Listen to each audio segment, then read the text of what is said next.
Okay, I would go testing 1, 2, 3 to make sure that everything was going, but I already did that. I recorded this whole intro already, but I didn't press record on the camera. And on its own, it's not that big of a deal. Oh, you didn't press record on the camera. You'll press record. You'll do an intro again. But the thing is, I'm already feeling a little resentful of how much work this podcast is taking. And I want to complain, and I don't know if I'm going to, because I get it. Listen, I'm a podcast host, okay? And I'm editing podcasts, and I'm booking guests, and oh, it's so much work to put in the pictures and to write little descriptions and to, you know what? Yes, it is. I'm just feeling a little overwhelmed. That's what it is. I'm feeling overwhelmed right now. Listen, I get it.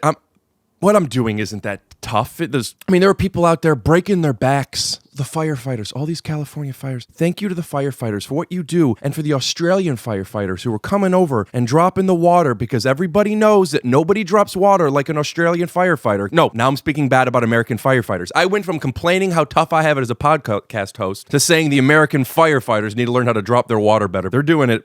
They're doing God's work. Literally. They're literally making it rain. This is good stuff. This is a good intro that I'm doing here. I'm getting so frustrated and so hot. Don't complain about the podcast on the podcast to people who are potentially enjoying the podcast. But that's what I'm going through right now. I'm 40 plus hours a week on this thing, just in the workload, not to mention thinking about and calling and organizing and people rescheduling and trying to find time. And I'm going home for Thanksgiving. I need to be editing at home. And editing on 4K footage requires a lot of processing power, and I don't have a computer like that at home. Last time I went home for a couple weeks, I went to a store, I bought a $5,000 computer with a 14-day return policy, edited it for 2 weeks, and then brought it back. It was brilliant. But now I have to do that again, and I don't want to go back, and my dad said he would do it, but I'm thinking it's the same last name on the credit card. And the point I'm even making is I'm going home for 2 weeks. I don't want to deal with this anymore. I love this podcast. I love having these people coming over, but fuck me, man. It's just doesn't stop. I went to Europe a few months ago where I met my Glass Boppers know, I'm now dating Betty, and we met in Europe, and let me just get my cock sucked without worrying about a podcast. You know what? I'd be remiss if I didn't also acknowledge the other unsung heroes. The NYPD, Blues writing staff, those guys had it tough. But jokes aside, the police, the mothers, I would say the fathers, but that's not in good form these days. Fathers suck. Fathers have little dicks. They're pigs. It's the women. It's the mothers. The mothers, the firefighters, the nurses who do just as much work as the doctors. What are the lawyers called that aren't the lawyers? What are those people called? They're not lawyers. They're like, they do all the research. I'm going to look it up. What am I going to Google? Lawyer that isn't a lawyer? Paralegal. Okay, so just to be clear, in no particular order, here are all the unsung heroes. The fire department, the police, the mothers, the paralegals, the nurses. Those are the big five. Oh, and we can't forget teachers. Although, unfortunately, zoom in on this, it seems like we have forgotten about the teachers.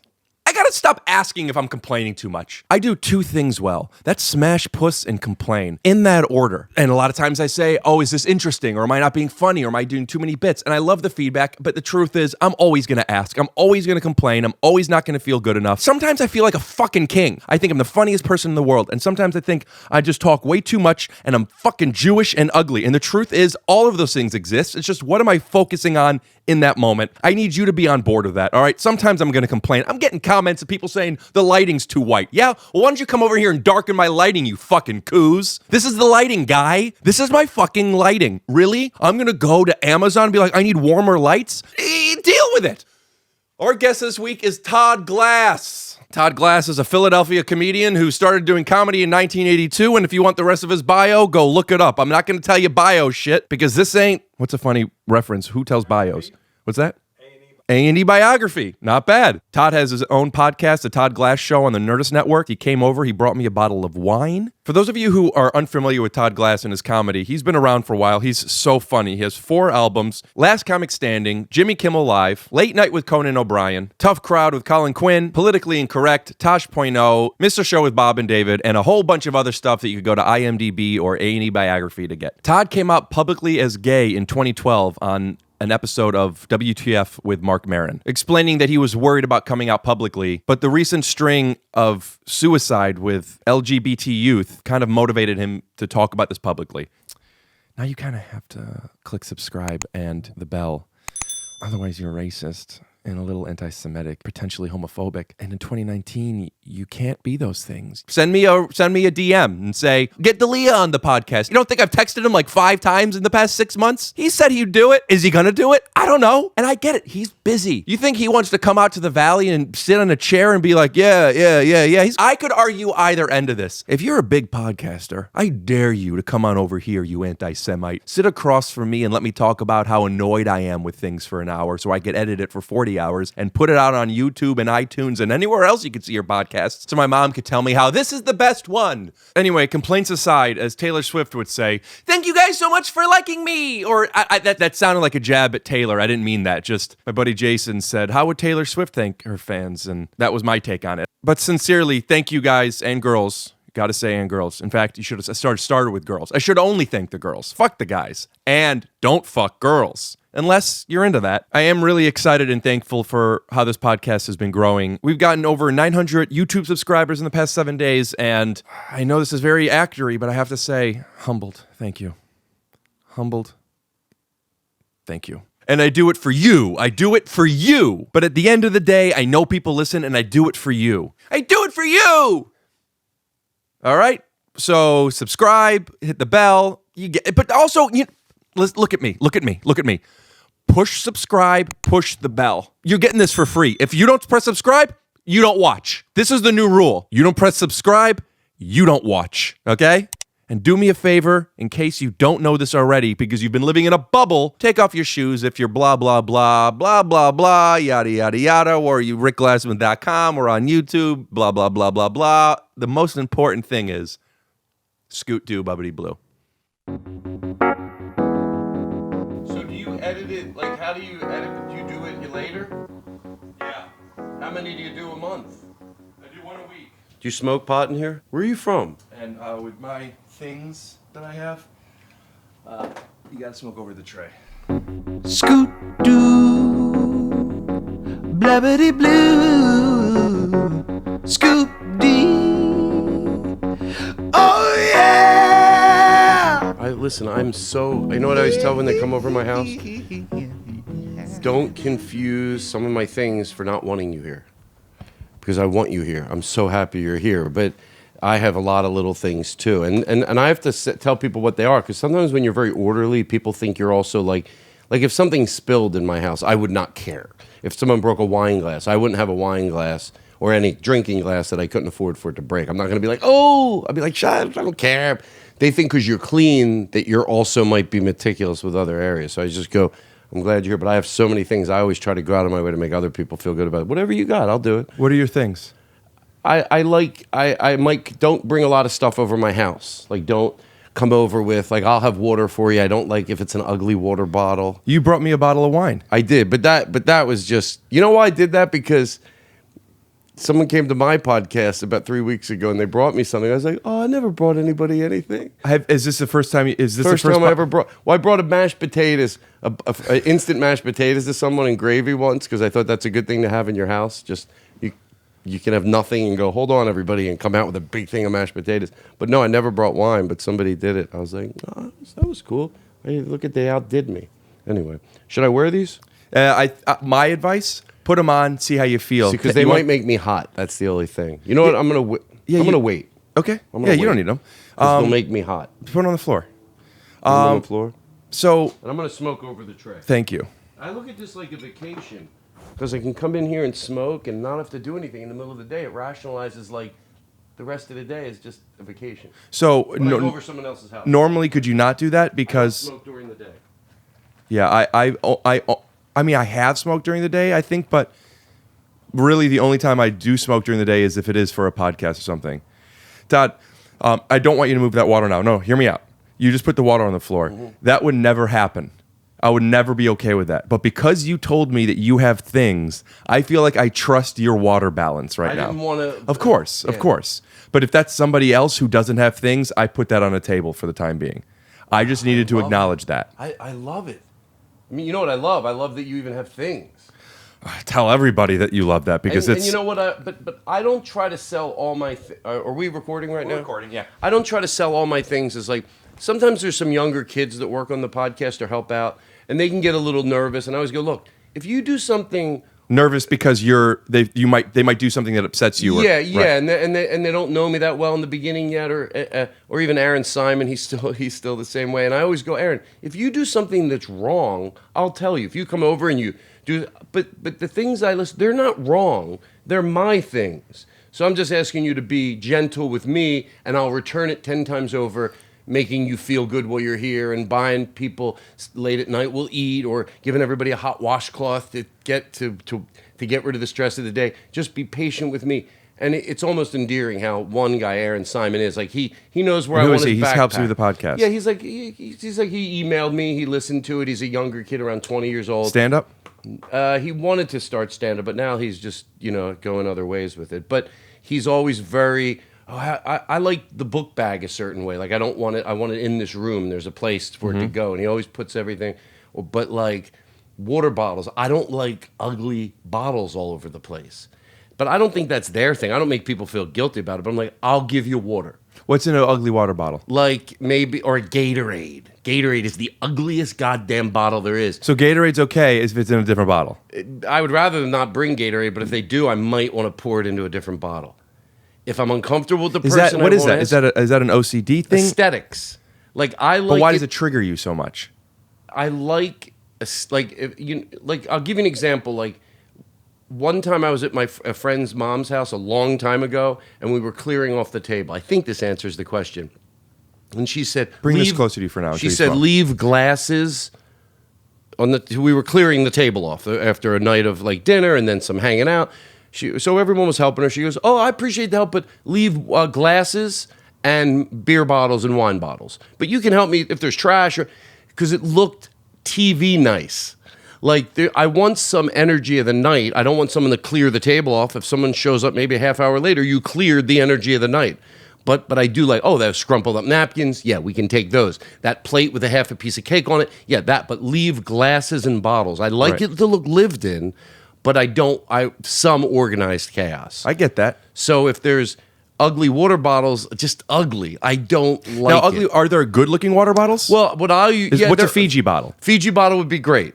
But what I do is I collect old, like if it's an old wine bottle, or sometimes I've just bought glass bottles, and I fill them with Brita water. I always tell people I put them in the dishwasher. So if you would drink out of a glass here, this is a glass. This bottle might as well be a glass. Yeah, and I give you a bottle of water for the whole night. That's your bottle. You drink enjoy out of this it. water. Yeah, and that way aesthetically it looks good. And there's like a few different types. There's clear ones. There's green ones. There's blue ones. So before people come over, do you ever say to them? Do you kind of set the boundary? Listen, please don't bring over any water bottles. And if you see any wine bottles at my place, don't clear them.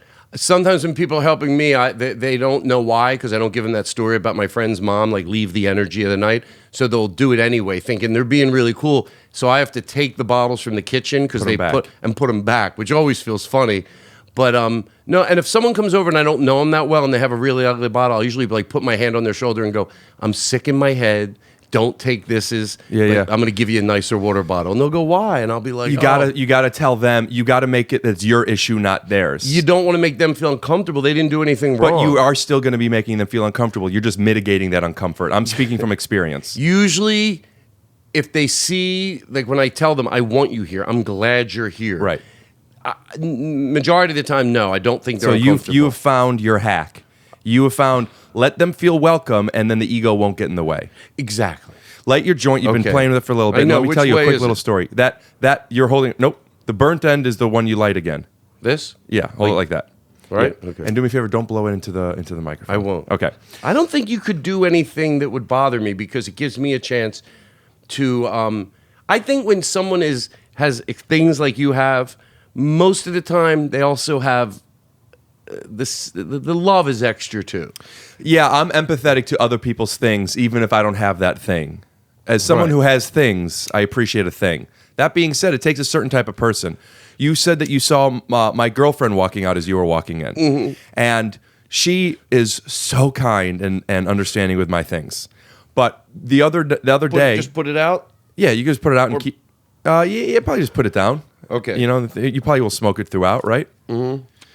And thank you for the joint. This is a beautifully rolled joint. Yeah, thank you. I didn't roll it, but thank you for appreciating it. You're welcome. Probably just put it out on the plate, right? That way. Well, that'll suffocate it. Yeah, I just feel like there's something about putting it in a hot thing in plastic where we're getting microplastics in our joint now. You know what I'm trying I'll to put it up on the YouTube. So the other day we were heading out, and I had my clothes in the dryer, my underpants and my socks, everything else I hang dry. And I'm getting out of the shower, and we're in a bit of a rush. I said, would you please get me a pair of underwear out of the dryer, but just leave everything else? She said, sure. She came back with a pair of underwear, and in my head, I had an idea of the kind of underwear I wanted, and this wasn't it. And I must have communicated that with a face. I apologize. I didn't mean to be passive-aggressive, but I went, She said, no good? I said, oh, no. And I was trying to just explain what the face was, not trying to validate the fact that I was upset. I said, no, I just was thinking a different pair of underpants, but I truthfully, I don't care. She said, I'll go get another kind. I said, please, don't worry about it. She said, I'm going to get it. So now in my head, I'm thinking, I don't want anybody ever touching my clothes. I don't let everybody wash my clothes. It's not that I just don't want the underwear anymore. I don't want whatever's going to happen. Whatever, like in my head, is she going to shit and vomit on my underpants? I just at this point, leave the underpants. She goes, no, I got it. So I'm naked. I'm in here. She's in there. And I said, so she knows not to touch. Please, just don't touch any of the underpants or the socks. And she said, I'm just putting it on top of the dryer. And I thought she was fucking with me because obviously you can't put it on top of a public dryer. So she comes back, and I actually felt closer to her because she knows my thing so much that she was fucking with me about putting it on the top of the dryer. To find out she really put it on top of the dryer. This is for those of you who haven't figured this out, I share a washer dryer with my building. People are putting their fucking hands, their dirty underpants, they're pooping, they're fucking I can't put that on my body. So now I'm hot as fuck. Not at her. I know that this is my issue, but my chemicals have changed. So I have to find a way of taking these underpants and putting them on the ground that I'm going to have to wash them again without upsetting her, which she was upset because she feels she upset me. This is my problem. But also, ladies, leave the underpants in the dryer. Good night. Yeah, thanks for coming over, Todd. Sorry we couldn't get to you. No, I love it. It's already gotten to me because there's so many things that I relate with. Could you connect to that? Yeah, I have a lot of.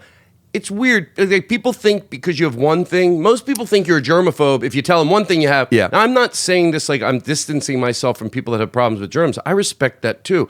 I believe these things have always been around.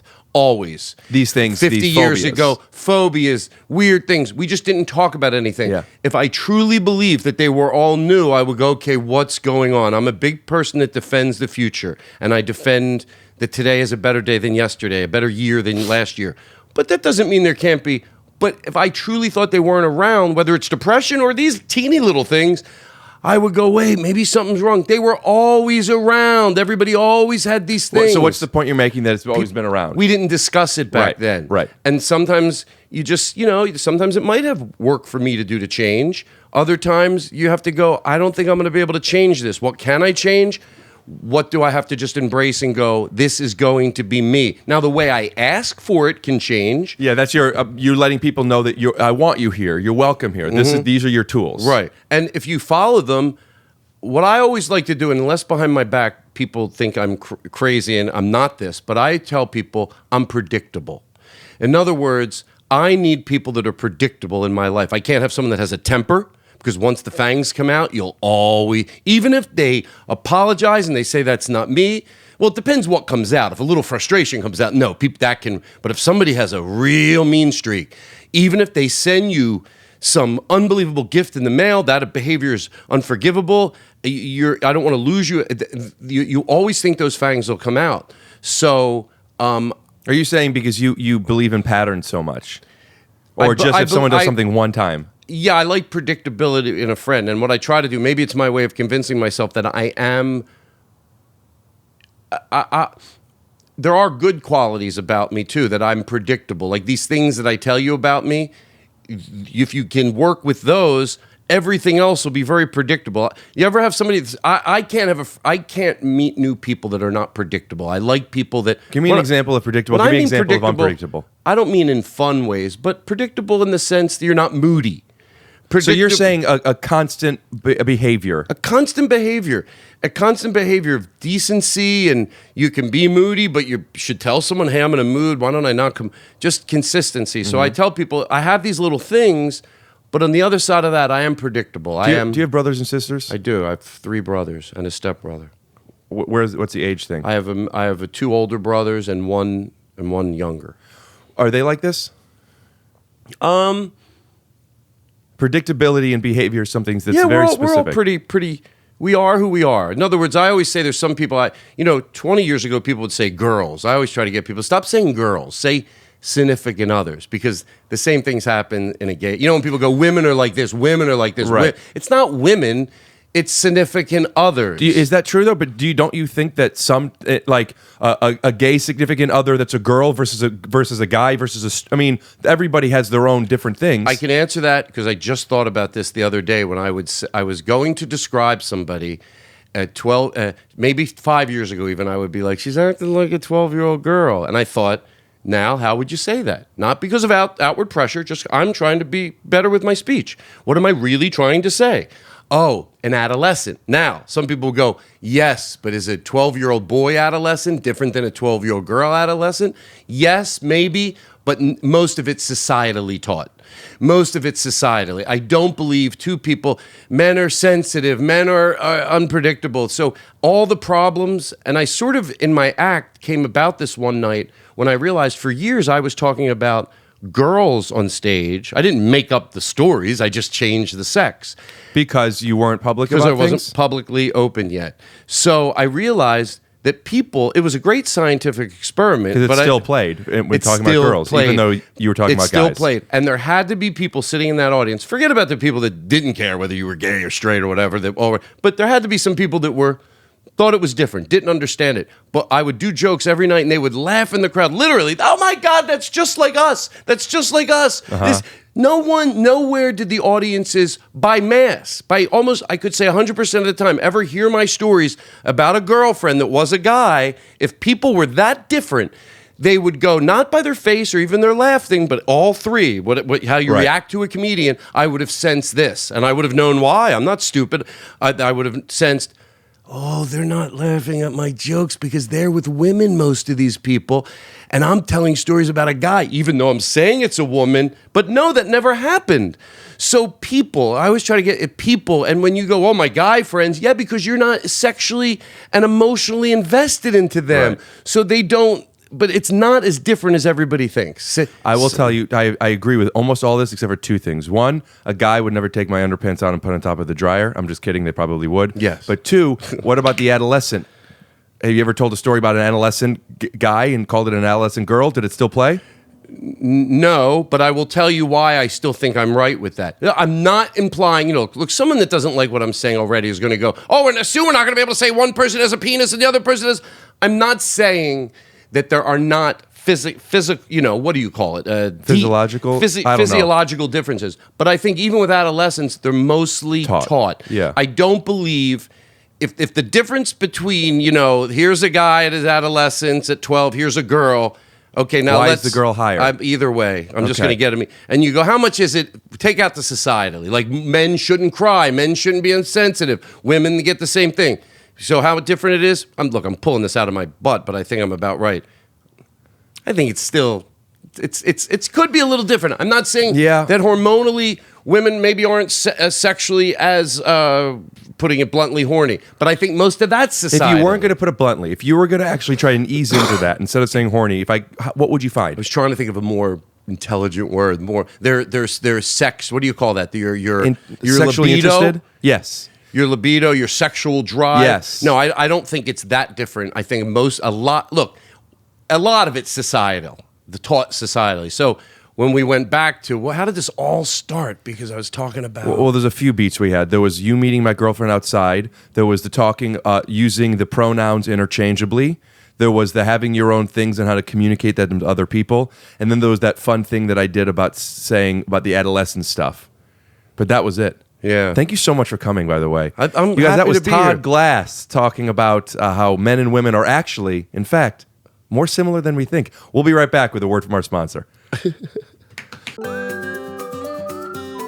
If you're looking for just the right flooring, you need choices.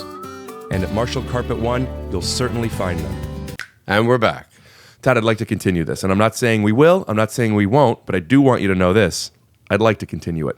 The thing is, I don't have that much skin in the game in this, and I feel like I could create strong points of view and make an argument for or against. I don't have it in me, at least not today. To defy what I'm saying? Or agree with more example. I think what you're saying is very interesting. I think the fact that you actually did a study on it and not even conscious. I'm assuming it wasn't a conscious choice. It was. No, I realized it when I was writing my book. That. What's your book? Todd Glass Situation. I don't know your book. It's called. Should I know your book? No. Is your book out? It was out about 4 years ago. We'll put up a link And here. it did well. It was on the bestseller. Bestsellers? How do you say that? And I think the word you're looking for is horny. It was a horny book. Hold on. You know what? I'm not gonna hold on. I gotta fix my crotch. Yeah, I've been there. There we go. Is the AC still on? I hope it is. You want me to check? Yes. Thank you. Let me get you a cold towel. No. I'm good. You want an ice pack in the back of your neck? No. I got more ice packs in the freezer than I got ice cubes, my friend. Yeah, AC's on. It feels good. I feel like it's getting cooler and cooler. But nevertheless, when Rodney Strong, isn't it? This is nice. This is a nice. I know this wine. I think it's a good bottle. I stole it backstage when I was opening up for Jim Gaffigan. You always got to steal as much as you can backstage. It's technically yours. But anyway, that's all. We were going somewhere. It doesn't matter where I was I made a side point to then address. No. The original I point. remember what it was. It was. You could relate. I knew what it was. I got it. Here's what it is. It's coming. It's on the tip of my head. Oh, I love it if you do this. Okay.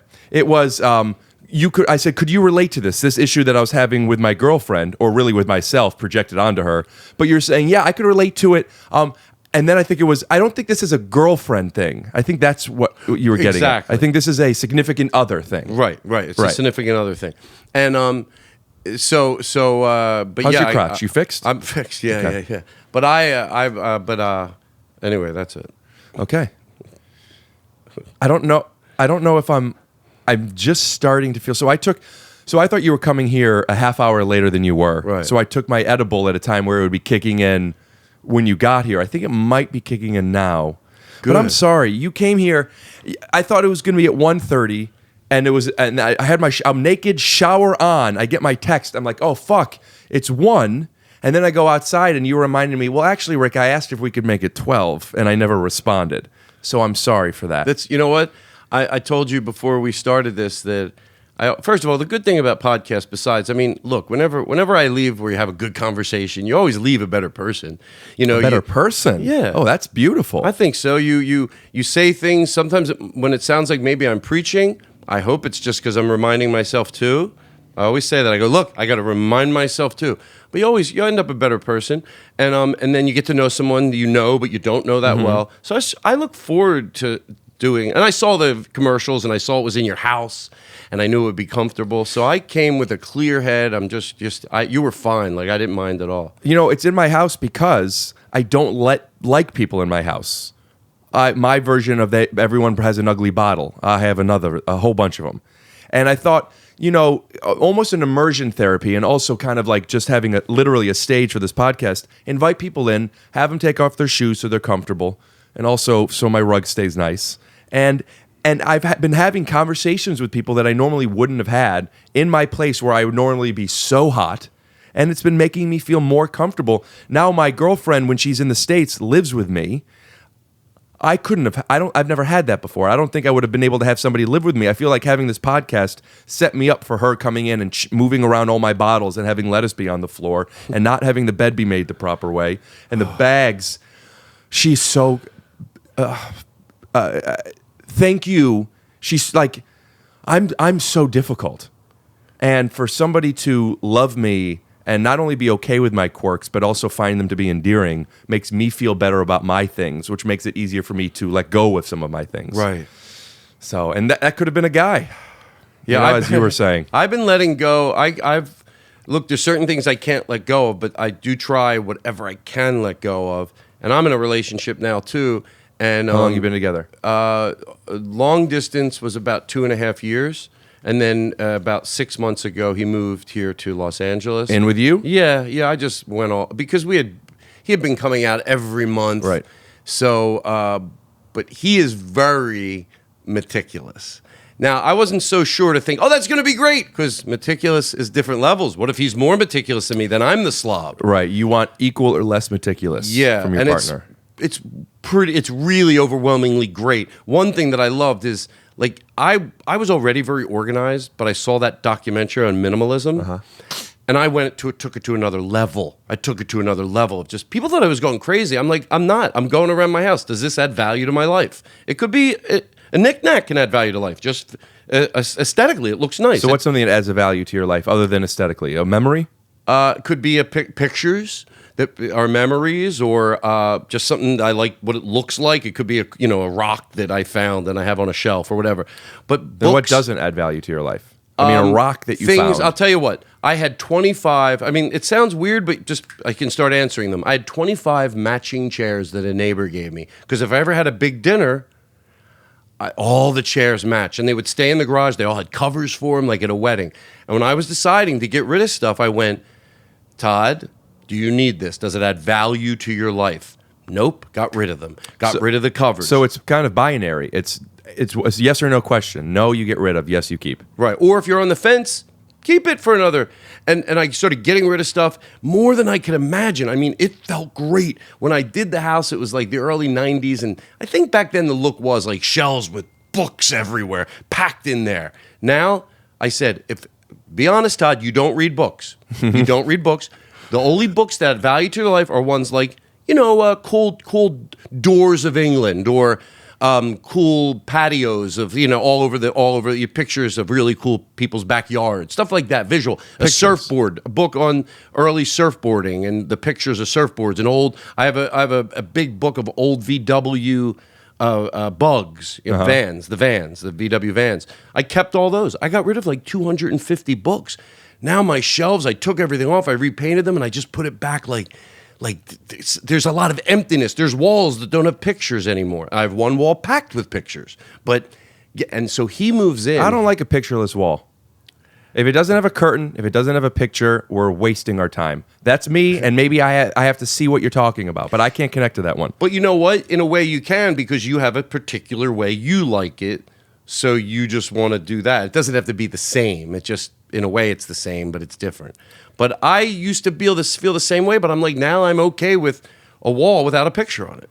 Is there a color to it? Is it a neutral? What are we doing? It's just a blank wall? It could be even neutral.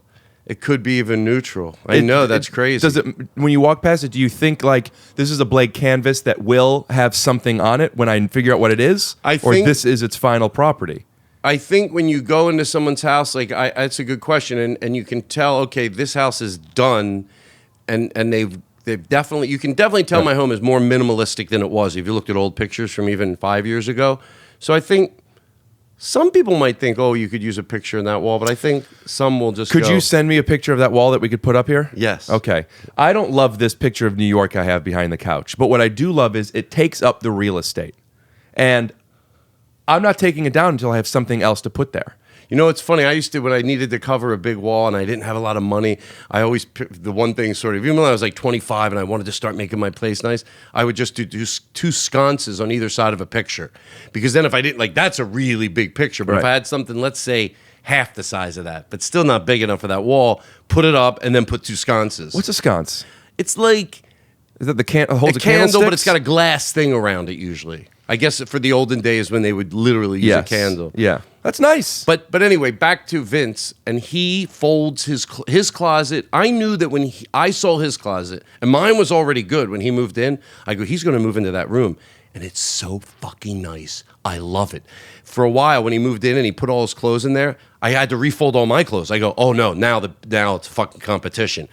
So, but his is so neat. So sometimes even when he's neater than me, I remember that's when I can budge. When I watch him clean a fork, a knife, like if I cut a cardboard box, just cut the top off of it, something comes from Amazon. Yeah. I'll take a knife and I'll cut it, and then I'll rinse it under the water and dry it. No. He needs soap. Yeah, same. And there's where I need to fucking work, because the other day I got a Work little... meaning change your things or accept his? Accept his, because his... I don't even want to be fair. I want to be fair to him. I don't even know if that's fair to say accept his. He's just right. When it's something that's not right, but it's his thing, I'll respect that, but I don't want to throw like that on there, because it's like going... it's like if... It's like if I, sneezed into a washcloth and then I put it back in the closet. I'm being absurd to make my point. He went, Todd, that should be washed. I went, oh, if that's your thing, I would hope you go, no, that's not my thing. That's everybody's thing. Just they might not realize it. Yeah, meaning no one wants a dirty. Of course. So but I took it, I got a little bit, I got I got my feelings ruffled. Or was it because he doubted my cleanliness? Right. Yeah. Like, I'm the clean one, and he was scrubbing it, and I go, there's something I learned in therapy, couples counseling, which is really different than overall therapy. Like, I had tremendous luck with couples counseling, and I'm talking about you notice shit. I told the therapist, I said, we like you to be hands-on, we want you to be involved. I don't want to be a person that goes to therapy, and in 8 months, hey, it depends what you're working on, too. If you're working on some childhood issues, whether it whatever it, when it might be molestation, no, that I get it, moves at a different pace. But we're talking about couples and learning to respect each other. I go, Lizette, I don't want to be someone that comes in here and 8 months later, nobody's noticing anything. Not my friends, not my significant other. Mm-hmm. So we had amazing positivity with couples counseling. And there's something called diverted anger. So I can't tell him I'm mad because of that, because I just feel like he's right to wash it with soap. I'm technically wrong. So I go, Todd, what are you going to do? Get angry at other stuff now? Or are you going to... I had to just tell him. So it's about acknowledging what your feelings are without consequence? Without being afraid. Don't be afraid to acknowledge what's upsetting you. Like if a guy with what's 100%. societally taught, he gets jealous of his girlfriend. He might be afraid, a guy more than a girl, maybe to go, you know what, that made me jealous. So instead, he'll get mad at other things that are all around it, because he doesn't want to deal with what's really upsetting him. Whatever the reason is, there could be a lot of reasons. But why wouldn't you want to deal with what's really upsetting you? Maybe it's embarrassing. Maybe so you go to diverted anger. So I make a point of acknowledging all of those things. What I'm working on now is trying not to over-communicate them, because I've learned that resentment is one of the things that when I feel a certain way about somebody, and even if I don't want to anymore and I'm resentful of it, it's hard to shake that thing. It's like I'm always looking for it. So I want to let people know up top what these things are. And the jealousy is a good one. I remember the first girl that I dated that did had to do a sex scene for something. She was an actress. I was younger. I wouldn't know better. I'm sorry. And she was doing a sex scene. And she was filming in New York, and I remember I said to her, I was so proud of myself. I said, I know you're not doing anything wrong with this. I want you to be doing this. I'm very proud of you for this job. I, however, do feel a little insecure about this sex scene. Would you do me a favor on the day that you're filming this, so I'm not thinking about it all the time, will you tell me beforehand, and then when you wrap that night, maybe give me a little extra attention, like text me and tell me you think I'm really handsome and stuff. And I was really happy because she received it well, and we're thinking like, yeah, I'm allowed to be jealous. I'm just not allowed to put it on her. We went to this woman named Lizette, and the reason I preface the couples counseling is because I know a lot of people, they go and they go and they go, and we all know someone, we're like, I'm not seeing a difference. And we did. We saw a major difference, and that was because you did homework. Because we did the homework, right? And at times, she's also great. She was also great, but at times, like that was a valuable one. I remember exactly what she said. I was doing college shows, and Chris would, in there he admitted he would get jealous, but it took some work in there. And jealous of what? Jealous of young people giving you attention. Yes, and then the same thing would happen with me too. And she says, if you get aggressive, then that person can't comfort you. So if you go, well, what are you doing? I get it. It's tempting to go, what are you doing? And you're in the room at 4 a.m. But let me tell you something. I have spent many, many, many nights with some people from the club. Once in a while, somebody from the audience. They were there with their girlfriend, or they came back by themselves, or whatever, in my hotel room at 3:34 a.m, doing nothing but giggling. But I get it how the other person could think, come on, really? Yeah. But we learned that's not the way you're going to get. So what did you guys decide on for that? Sort of what you said, to go, because if you say you're jealous and you don't put it on them, they can comfort you, but someone can't comfort you when they're being attacked. So if they go, we're up at 4 a.m. So the guy was just there till 3 a.m. What were you doing there? Or why were you doing all this? It's because of jealousy. And then that other person now is defensive, which they should be, instead of being able to comfort you. But if you go and go, I know this is wrong, exactly what you did. And I learned to do that, and he learned to do that both ways. I'd like to offer an additional tool on top of that. Knowing what you know, and talking about how you want this person to come to you in a way that is basically passing by your ego and just giving you the information of their feelings, which is the perfect way to communicate with somebody, but not everybody has those tools in every moment. Is there, I want to give myself another pat on the back on a moment I've had. Is this okay? I'm feeling a little high, and now I'm feeling a little insecure about it. You're kidding me? It's great. You learn. This is the way you learn. Like, you learn new things, like to just communication tools. And So I was in a relationship once where the other person was very jealous, and it wasn't good for either of us. And I questioned my morality a bit, because of my intentions as pure and okay as I thought they were. And I've since learned that for whatever reason we butted heads. I felt was jealous about things that didn't make sense to me. But anyway, and I've been very scared of red flags of jealousies now because of what that relationship was. And I've started to, my relationship I'm in now, there was a moment where she was jealous about something, and I was able to know that, she is just feeling uncomfortable about this. I know I didn't do anything wrong. I don't know what she knows. All I know is that she's not feeling safe. So knowing and accepting that, Rick, you did nothing wrong, I was able to say to her, I see that you're angry right now. If you need to be angry at me for a little bit, I'm here for you, and I'm fine with that. But if we could maybe do, kind of figure out what, I didn't feel defensive at all.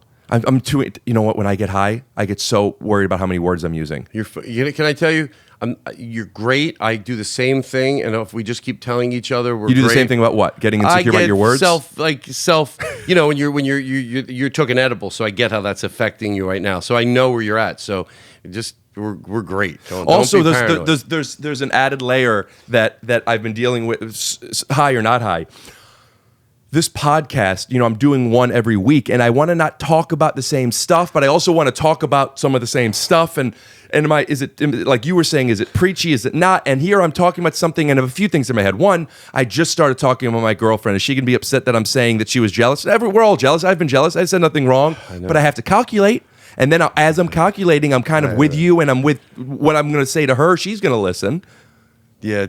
And then it's just hot. Then it's hot. And now I'm hot. Oh, I love it. No, you don't. No, I do. No, it's okay to not love it. Just don't tell me you do. We'll be right back with another word from our sponsor. So make the right choice and visit Marshall Carpet One and Rug Gallery. And we promise, with more than 50 years as a family-owned business, we've got you covered. And we're back. Did I do it right? We're back. No, I think you can, sometimes later in life, especially in a relationship where maybe you didn't have anything to be jealous about the other person. In my old relationship, when we were in it, we were both in the closet. So when Chris would go out with his friends, they were all straight. So is that dynamic different for you? It's a little different now, yes.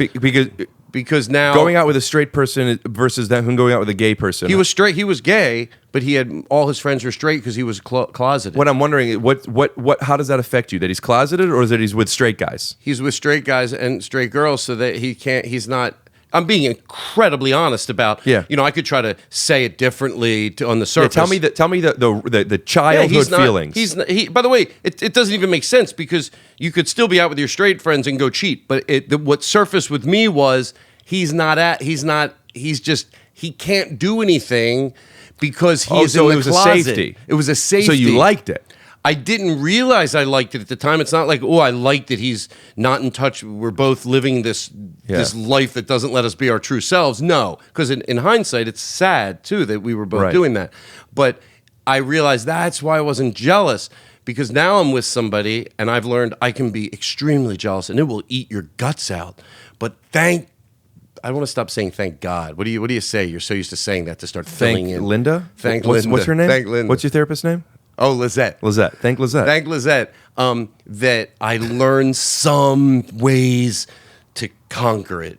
And even to go to the other person, you don't think you have that. But if you go to them with the truth, like we said, we're just repeating ourselves now, or me, to go and go, oh, I hate this that I was that jealous, Yeah. You can't, until you can, I can't, and I think most people can't control their feelings, but you could try as hard as you can to understand the root of them and respond in a way that is tactical.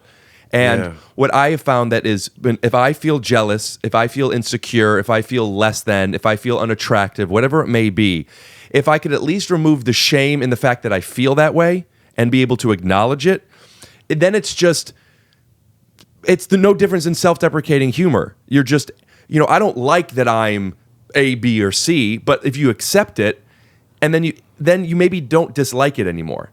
So when I feel, I think my girlfriend is so pretty. Okay, and I'm By the way, I could tell. Yeah. I want to get back to this, but tell me what you were. Well, go real ahead. quick, I can't some people, like, if you're attracted to women, so you might say to someone, maybe you see like someone that's you say, I don't know why I find her attractive, and what that means, when a guy says that about a girl, there's something. So I don't see that. A girl either has to be like, for me to notice she's aesthetically pretty. I don't mean to make this sound sexist. They have to be like some girl will walk in the room and my friend will go, Todd, you didn't even notice, did you? I go, no, why? He goes, well, I notice a good-looking guy though. But you notice the good-looking guys, but you might not notice a good-looking guy that's maybe working on the side of the road in filthy dirty, and I'll go, why do I find that guy so attractive? So I have that with guys. I can, of course, traditionally good-looking guys. Of course, I can spot them. And but even cool guys with wide shoulders, guys with a nice tight hairline, guys with good muscles, guys with cool tattoos. Right, that's easy though. They're the aesthetically. That's what anybody can tell. I can tell those. But there's something about him. There's also the type of guy. I know this seems weird, but why is there something so? With guys, yes, I have A and B. With women, so it's funny. I didn't know it was your girlfriend, but I saw her walking to the car. I was like, Jesus Christ, that girl's so pretty. Fuck yeah. And I didn't, when I flipped my car around, I didn't want her to think that I was like just following her to like look at her, because she probably gets that. So I parked on one side and then she went walking across the road, and then I did a U-turn. I thought, I hope she doesn't think like, oh, what the fuck is this guy doing? I purposely looked down at my phone. It was her idea for me to reach out to you. Oh, for this podcast, yeah. Because I've been having like my friends on, and then people, when I run into them, I ask them, but I don't have like, I haven't. I'm sorry. My phone keeps. That's all right. Can I take another hit? Yeah, go for it. I'm all over the place with you right now. What's happening? Oh yeah, you saw right. Yeah, so I was just thinking, I want to think of some other comedians to have on, and then she listed a few, and you were one of them, and then I was like, oh yeah, and then I sent you a message. So if she thought you were following her, it all would have been contextualized. Okay. All right, you wanted to talk about something with shoes. You said you want to talk about so much. Well, I have a theory on the no shoes. All right, right. I'm waiting for your microphone to come back to you. Well, I think I can be more aggressive with it because I do let people wear shoes in my house, but I defend people that don't, to the nth degree. Okay. And I don't, because sometimes I guess it's what you're wearing. Sometimes it's part of somebody's outfit. Right. You're not going to ask somebody to take off their watch. Guy or girl. If it, depending on the shoes, they might make you feel the whole thing looks cool. Without the shoes, you're like, but then it's all together. But and I am not a germaphobe. I don't think it's fair to put people that don't let you wear shoes in their house to germaphobe. You're not a germaphobe if you don't want dog shit on your floor. Exactly. That's not a germaphobe. So I always go to this to tell people who they're dealing with when I defend no shoes in the house. I go, no, I'm, there you go. So I'm not, but this is legitimate shit and piss and cum and it's disgusting. And yes, you're always going to have germs in your house. No one's defying that. But the amount of garbage that you keep out of your fucking house is real. It's not make pretend. It's real as it gets. And that's why hotels, I think the same thing. I was at a hotel that had hardwood floors, and I get it. you're going to have germs. There's someone else is going to use your pillowcase, but it's going to be Cloroxed. Someone else is, but take away the carpeting at a hotel room. Even in high-end hotels, if it's the Four Seasons, the shit and the piss and the cum and the disgustingness that you keep out of a hotel room, I don't get. I talk about this in my act sometimes, but it's funny. It's more. I don't make it funny enough because I'm just angry. But these people that are in the hotel business, I don't get why they're in the hotel business and I'm not. Like, why wouldn't they all go? Here's the word on hotels. It should have been. Remember hotels had carpeting? Oh, when? 30 years ago they figured that? No, they're still fucking hotels. Going, we're in the goddamn hotel business. This is what we do. The same thing I say when they have a little thing at the end of the bed.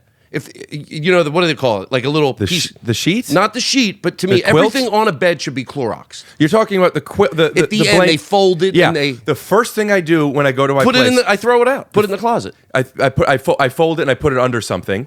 I don't put it in the closet because when I use the closet, and I do sometimes, I don't want to think that whatever disease is in there is fuming into my clothes. Mm-hmm. I take it off. I take the throw pillows off. What are we doing with throw pillows that aren't being washed? Why don't we all just fuck them together? No. I take these pillows. I put them in the corner. I check for bed bugs. You know how to do that? No. You take the sheet off and in the fold in the mattress, that line that kind of like it looks like the vein on the back of a penis or front, depending. I don't know, but if the fronts have them necessarily.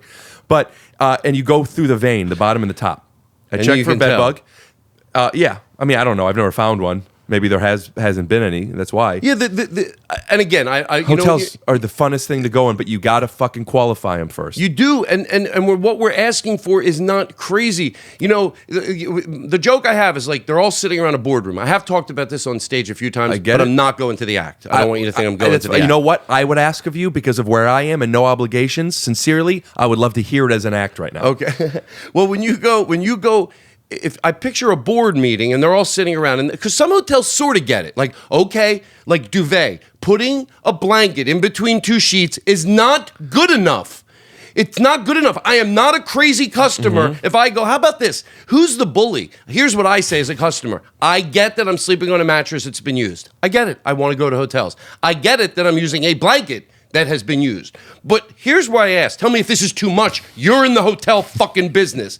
Can you make sure that my blanket is in a duvet, zip shut, so I am fucking positive that something won't pull out of it because you slipped it in between two sheets and I'll hold it up my face? Am I crazy for that? Behind my back, will you go, the guy in 14 whatever, he's mad because his filthy sheet the blanket part of it comes the part out. That's not washed. So some get it. You go to a hotel and they have it zip shut and you're like, thank you. But when I even see a pillow on there, because everything that happens at a hotel gets discussed. So this scenario that I'm creating isn't fake. People sit in a circle in a boardroom, the decorators, the CEO, the people. So someone said, okay, we got it.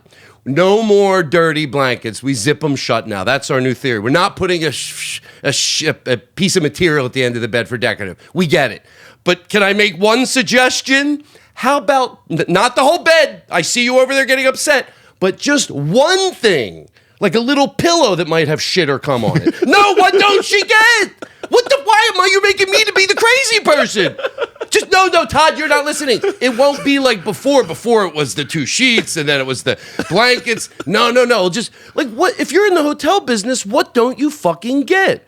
And you know what? The DoubleTree, not the fanciest hotel, but I'll give them this. Even the decorative pillow, for some reason they want to put one on there, it's in a pillowcase. And it's white and it's Cloroxed.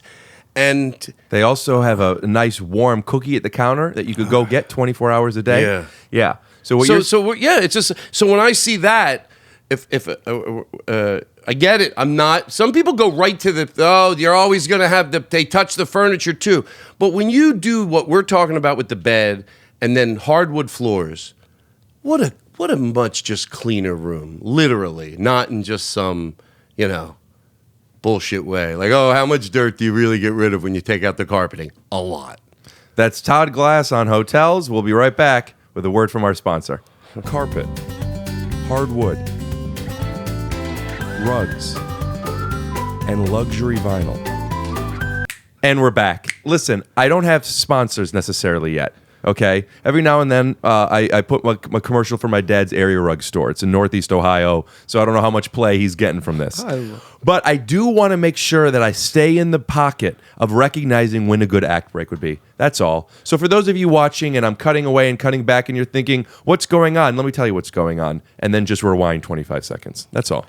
And it still feels good. Even with those, I always say I used to play radio because even when I did the podcast, I didn't have ads, but going to ads are fun. So fun. Yeah. Also, it's an edit. It's a fun edit. For you to be in this fun, give me one pillow with piss and cum on it. Boom. Boom edit. out. We'll be right back with an ad from Marshall Rug Gallery. Hey, You know, Marshall Rug Gallery, you're going to love his rugs. Yeah. Marshall Rugs. Marshall Rug Gallery, you got to come down there. We got all types of rugs. Big rugs, small rugs, medium rugs, modern rugs, Oriental rugs. And that's the right reason to say it. I'm not sure if you could say that, but maybe you can. And I'm fine if I can. Well, do you feel that you're allowed to say Oriental because you're gay? No. 'Cause matter of fact, don't even get me fucking started.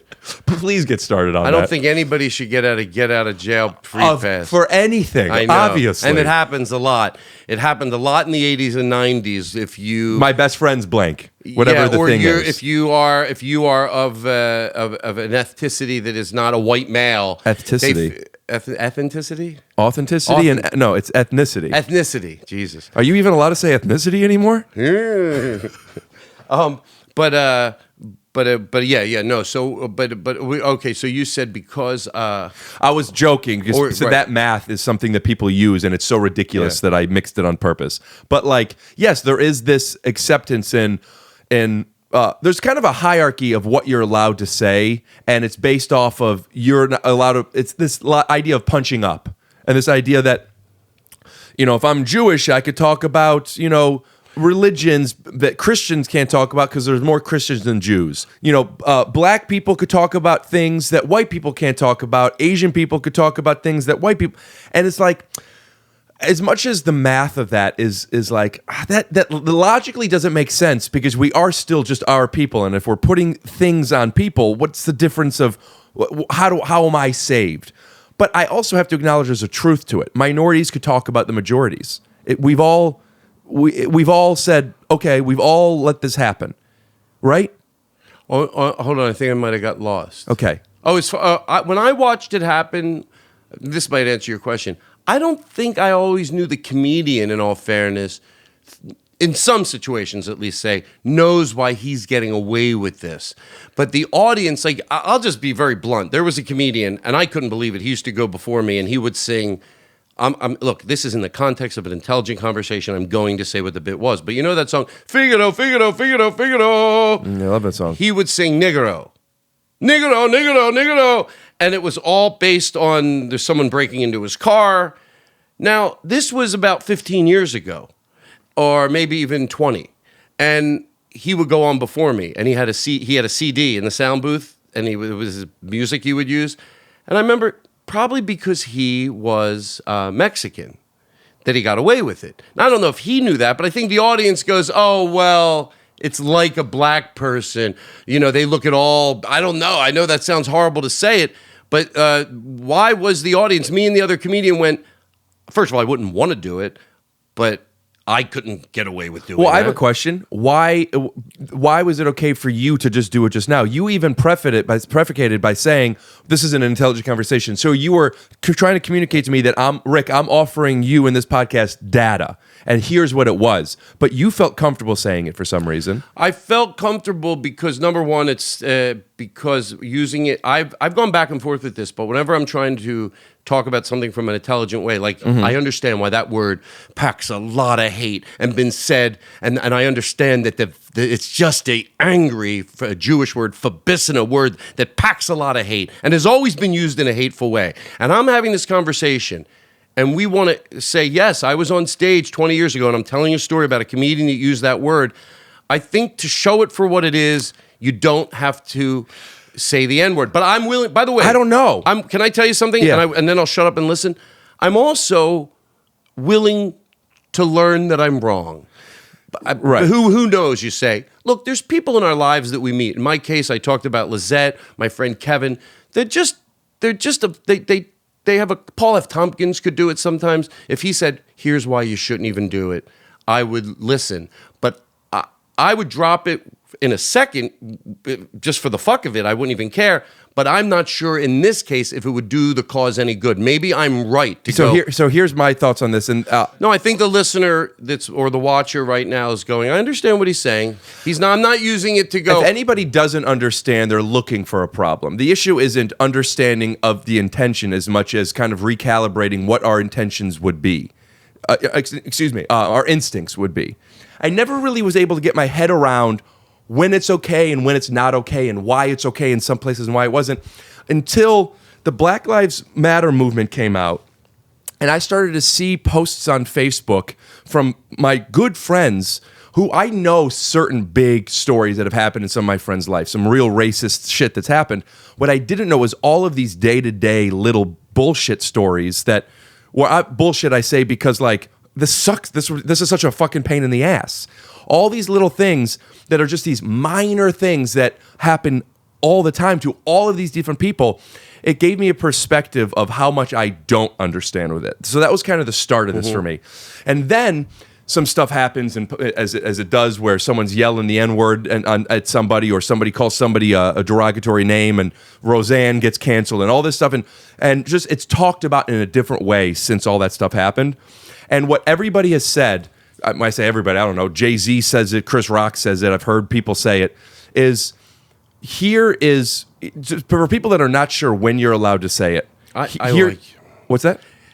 I think I might need to interject so I can honestly listen to you. So can you remember where you're at? Oh yeah. I want to look. I think all these conversations are good. I'm happy to talk about it, but I want to make sure I'm not going down a path of doing what I can't take. Like I think it is time to let go of that word. But what I'm hoping, and even that I don't mind being wrong, is that someone that thinks that Maya Angelou thought it had a conversation. Yeah. It's time to let go of that word. I would hope, if I'm right, that they would say, oh no, if you're talking about not using the word, then I think it doesn't mean he couldn't talk about not using the word but I am not going down the rabbit hole of those people that go, how come they can say it and how come I can and how come... You know what? I think this... I'm now connecting with what you're saying. I'm now worried that I'm making something uncomfortable when I was trying to have a conversation outside of us, not about something about you were doing. Okay. And now... now I hate where it's going, and the tools that I have being as high as I am, I think I just want to take it all out. Is this because I want to have this conversation, but I don't want to be like. Well, it's interesting sometimes. Well, I don't mind if tell me if you think this is right. When is even in an intelligent conversation using the words like. Derogatory words. Well, you know what? Since I'm gay, I'll just say fag. Okay. Oh, God, am I going down another rabbit hole? I don't think so. I think there are times to use that word when discussing why not to. Here's my thought on that. You are giving yourself poetic license because you're a performer who speaks to people, right? Well, what about your friends? What about if it's a couple in Milwaukee and they're sitting around their house and they're having... Look, and the beautiful thing about this, as I said it before, I don't, you know how you said before, am I giving myself a pat on the back? I always think the same thing. I go, so what? I'm critical enough. Mm-hmm. If I have moments of security where I think maybe I became evolved and I woke and I learned about a group of people and I got more sensitive. Yeah. If you don't mind being wrong, which I'm not saying I'm there all the way. I'm saying I'm better than I was 20 years ago. I don't mind being wrong. So if that's the case here, I want to learn about it. But it just came up, I hope this is worth talking about, as far as using that word, fag, that is just a vile, vile word. But I can't take anymore when there's a group of people, I have a friend that's one of them. I won't say where he lives or what he does, it doesn't even matter. But he's giving the transgender community a difficult time now. He's not okay with the new things that are coming on. And I want to go, it brings a rage out in me. Because it's what are the new things? The new things are whether it's pronouns, not wanting to learn about them. It's all the same things that were done to gay people. Confusion, setting out mistruths. Oh, there's a couple in Florida right now. They want to have the baby come out. Oh, would you stop with these one-offs? the one-offs of Yeah. these crazy situations, and that's the same thing that happened with gay people. They'll be like, gay people are going to tea, and it's all this confusion. And when I watch a group of people that has been affected by being judged on something outside the content of their character, and they turn around unknowingly, I get it, and do it to the next group. In other words, the right answer when the next group wants something is whatever you need. I'll give you what you need and then learn about it. That's the way I am. I'm not going to perpetuate the next group that wants something to convince myself that this time. So when I see my friend doing that, giving whether it was the bathroom situation or now with the pronouns, giving that group a hard time, I want to think, you need to be called, this is in my house, a fag. You need to remember that hate. Oh, you're out of the water. You think you're out of the water because it's not as hard. But you need to remember that word fag being thrown in your face. Right. Fag. You need to hear it. You haven't heard it. You need to hear it so you don't turn around and give this next group a difficult time. Remember where you were. Don't fucking move so quickly. Right. In other right. words, and I'll get this out. You can erase the whole thing. What I think people do is they learn to defend the plight they went through. It's bigger than that. And I'm Jewish, so I can go ahead and say this. When Jewish people say, don't ever forget, don't ever forget, don't ever forget, you forgot. Because when you're sexist, you're everything. If you're sexist, you're racist. If you're sexist, what's it called against prejudice? You're prejudiced. What's against Jewish people is I think it's a prejudice, right? no. There's another word. Anti-Semitic? Anti-Semitic. If you're anti-Semitic, you're sexist. You say one thing, you say it all. So to me, when Jewish people, not all Jewish people, because the thing is, I'm positive. I don't care if it's 1% of Jewish people that are listening to this right now going, oh God, I feel the same way. Don't I feel ever like my forget audience that. is Jewish. Okay, well, then I get then a lot they of might agree with anti-Semitic this. comments too. I don't think the message to get was, don't ever do that to Jewish people again. Oh my God, that's so topical. It should be widened to go, give everybody on this planet what they want. We are all equal. We are all the same. Jewish people, I picture someone. No, everybody. So when you say, don't ever forget, and then you still have part of your religion that doesn't let women sit in the front of the synagogue or whatever it is, whatever mind, you forgot. You forgot. And I think, so I know that's not what the world is, but if the message was to all minorities, am I saying that right? To don't turn around. The next person that wants something in life, you're going to think it's not like you. You're going to go, no, that's different. I wanted this.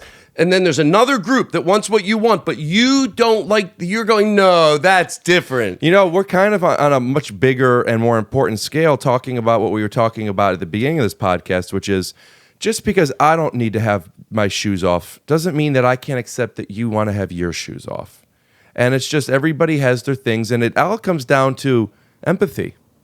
Well, my brother's a teacher, and he said he would give up kids learning, take out 15 minutes of math, 15 minutes of reading, 15 minutes of recess, and every single day have a course in empathy. He agrees. You know, if I were a teacher, here's what I would teach.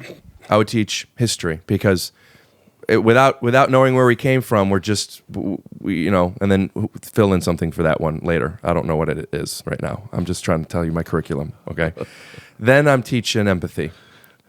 I'm teaching empathy for a half hour, okay?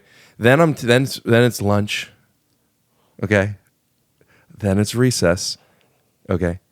Then when you come back, now it's gym, dude. Those are like 3 of the same classes right there. Lunch, recess, gym. That's where you get to like regroup. You get to flirt. You get to like show off your skills, right? And then after that, you know what class I'm teaching? I'm teaching how to be a parent, okay? Right? I'm teaching how to be a parent. I'm teaching how to balance a checkbook. Will you do me a favor as I'm doing this? Will you get will you be real? You know what I'm talking about? Yes. I'm going to start over. Yes. Just be like, as I go. get it. Okay. Yeah, the problem I'm having with the school system now isn't so much the students. It's not even the teachers. No. It's the fucking curriculum. Yes. Right? Yes. Okay, we're learning how to do foiling in math, first outside, inside. Last I'm learning if I'm supposed to multiply before I divide. You know what I want to learn how to do? What? How to be a good goddamn father. Yes. Who's teaching us how to be a good husband? Who? A Nobody. good wife, a mother.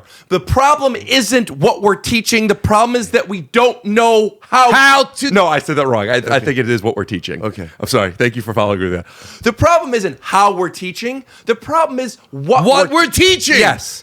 Oh God. Yeah, okay, all right. I'm Did I a do a little good high. job? Yeah. I'm a little high, so I'm not in the pocket as much as I'd like to be. Okay, But I do have a really strong opinion on this, and I don't want to make a joke about this, okay? I don't want to make No. I totally do not want to make a joke about this. What about a class in empathy? Right. What about a class in how to... You know, my friends, they just had a baby. You know how they learn how to have a baby? By panicking and asking questions and reading books and figuring it out along the way. And that's what it is. And we're very adaptable human beings. Right, yes. But what if we were taught as kids, not just how to handle it, but also, and not just how to eat, but when you're pregnant, but also how to balance a checkbook so when I have that kid. Sorry, but yes. Yeah. Why don't we learn how to, you know what class I would have loved when I was a teenager? And I mean, I don't mean to be... How to get pussy. How to fucking finger a bitch. Or a guy.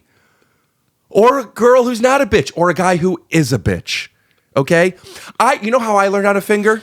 Asking questions. Do you know how hard it is to be inside of a woman or a man and say, do you like this? Then it looks like I'm a dork.